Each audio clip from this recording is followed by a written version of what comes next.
أهلا بيكم في بودكاست حديثنا، مساحتك اللي بتحاول تفهم فيها المعارك اللي بتدور جواك. سألت نفسك قبل كده، هل بيجي عليك وقت وبتحس إنك بتدي 100% من طاقتك لكن بتاخد 0% من النتائج؟ طيب هل حياتك بقت سباق ماراثون بدون نهاية وكل اللي بتحس بيه هو الإرهاق والتعب دايما؟ هنتكلم النهاردة عن حاجة بتسرق شبابنا وصحتنا، البرن أوت أو الاحتراق الداخلي. مش مجرد تعب، لكن هو انهيار نفسي وجسدي مدمر بيخليك فارغ رغم انك مشغول بحاجات مهمة كتير. في الحلقة دي مش هنكتفي بوصف المشكلة، لكن هنتعمق اكتر علشان نعرف هل الاحتراق ده علامة انجاز فعلا ولا انذار المفروض ان احنا نوقف عنده كل حاجة. وده اللي هنفهمه في حلقة النهاردة.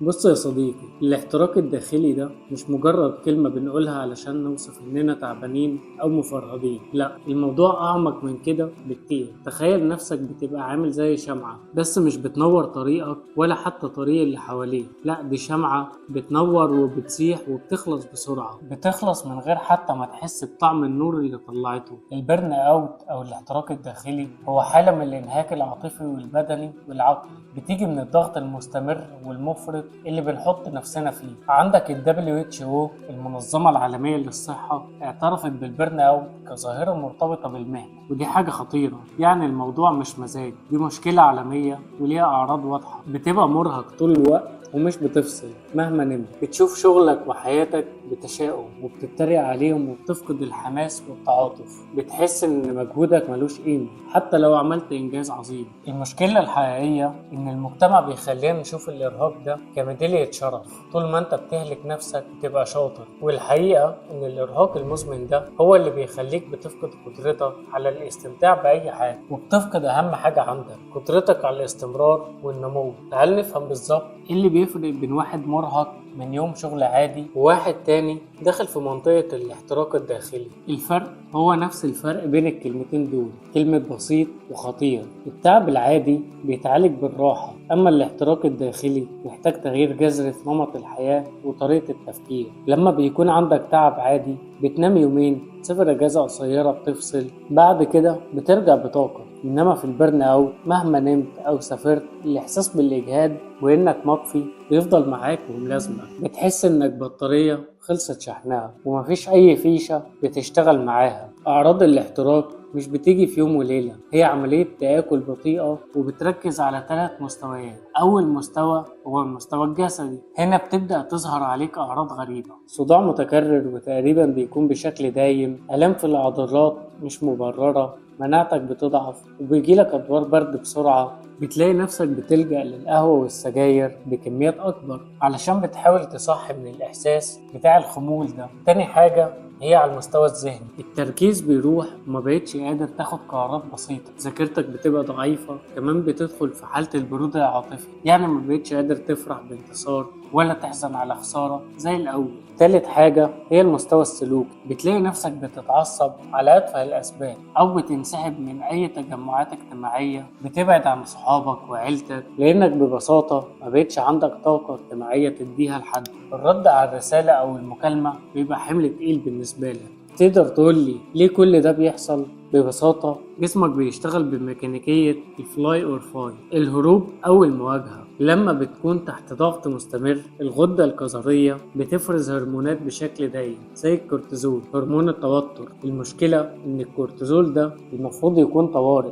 مش نظام حياة. لما جسمك يفضل غرقان في الهرمونات دي سنين، بيبدأ يفصل الدايرة علشان يحمي نفسه. النتيجة هو الإحساس بالخمول الدائم، ده كآلية دفاع للجسم بيقول لك أنا مبقتش قادر أواجه، أنا لازم أستريح غصب عنك. وده اللي بيخلينا نروح للقصة اللي جاية. عايز أحكي لكم عن صديق أعرفه كويس، واحد من الناس اللي كنا بنشوفهم قدوة، أسامة صاحبي. أسامة ده كان مثال للطموح، متفوق في دراسته، اشتغل في شركة مالتي ناشونال كبيرة في مجال الإدارة، وأول 2 سنين من شغله كان بيطير من الفرحة. مرتب كويس، وظيفة بتتطور، ومديره بيحبه. كان بيشتغل أكتر من 15 ساعة في اليوم، وبيسافر وبيتنقل بشكل دايم بين المحافظات. كان دايما بيقول لي يا عم أنا دلوقتي بزرع، لازم أتعب علشان أحصد بكرة. المشكلة اتزرع، لكن ما وقفش علشان يحصد، فضل يزرع ويزرع لحد ما الأرض نفسها جف. بعد 2.5 سنين أسامة اختلف تماما. أول بوادر الانهيار كانت في البيت، بقى عصبي جدا على أي حاجة. أي حوار مع مراته أو أهله كان بينتهي بخناقة أو انسحاب تام. كان كل ما بيروح البيت بيقفل على نفسه في الأوضة وكأنه بيدخل كهف علشان يحمي نفسه من العالم. وفي الشغل كانت المفارقة الكبرى. بعد ما كان بيطلع تقارير مدهشة بدأ يطلع أخطاء بسيطة وتافهة. بدأ ينسى مواعيد مهمة ويرد على الإيميلات ببطء شديد. لما مديره بدأ يلومه بدأ أحمد ياخد الموضوع بسخرية، يقول له يا عم هم فاكرين إنه روبوت؟ إيه القرف ده؟ هنا ظهرت علامات التشاؤم والانفصال. لحظة الصفر. في يوم كان المفروض يسلم فيه تقرير ضخم، صحي الصبح مش قادر يتحرك من السرير. مش تعب عادي، لا ده زي شلل نفسي. مكالمات الشغل عمالة بترن عليه وهو حرفيا مش قادر يمد ايده ويجيب التليفون. فضل في السرير ده يومين كاملين بيعيط من غير سبب وبيسأل نفسه انا بعمل كل ده لمين؟ وايه القيمة في كل الجري ده؟ لحظة الانهيار دي كانت نقطة تحول. عرف ساعتها انه مش محتاج اجازة نهاية الاسبوع، ده محتاج يغير طريقة حياته كلها. قصة أسامة بتلخص لنا حقيقة مهمة. الاحتراق الداخلي هو النتيجة الحتمية لتقدير المجهود على حساب النتائج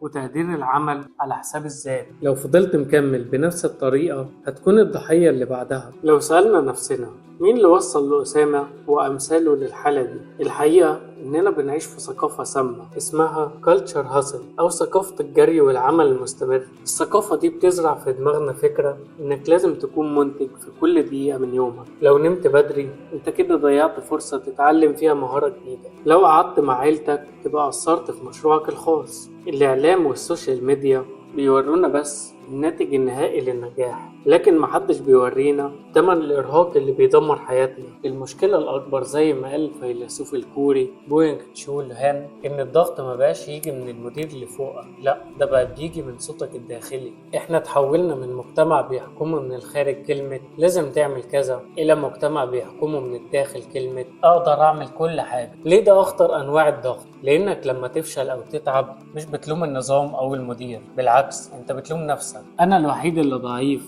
المفروض كنت قدرت أشتغل أكتر. ده بيحول النجاح لإلزام ذاتي وبيخليك تحس إنك مسؤول عن إنهاك نفسك بنفسك. النتيجة إننا بنهمل أهمية المكان التالت اللي اتكلمنا عنه في حلقة قبل كده، تقدر ترجع وتشوفه. المكان التالت ده هو المساحة بين بيتك وشغلك، المساحة اللي بتفصل فيها بجد، بتشوف فيها أصحابك، بتمارس فيها هواية. غياب المكان ده بيخلي حياتك حلقة مفرغة بين مهمة ومهمة، وبيكونش فيه فرصة للروح إنها تتنفس أو تتجدد. علشان كده لازم تكسر كل التبعات دي. الأجازة والراحة مش ضعف. أنا عارف إنك هتقولي الالتزامات وغصب عني، أنا عارف ومصدقك، لكن مش حابب أشوفك تعبان لدرجة إنك مش قادر تكمل. أنت مش روبوت، أنت إنسان وعندك قدرة محدودة ولازم تدير طاقتك مش وقتك بس. الاحتراق الداخلي مش ظاهرة جديدة، لكن التعبير عنها هو اللي جديد. الحكمة دايما كانت بتنادي بالتوازن. مبادئنا الدينية بتدينا خريطة الطريق الواضحة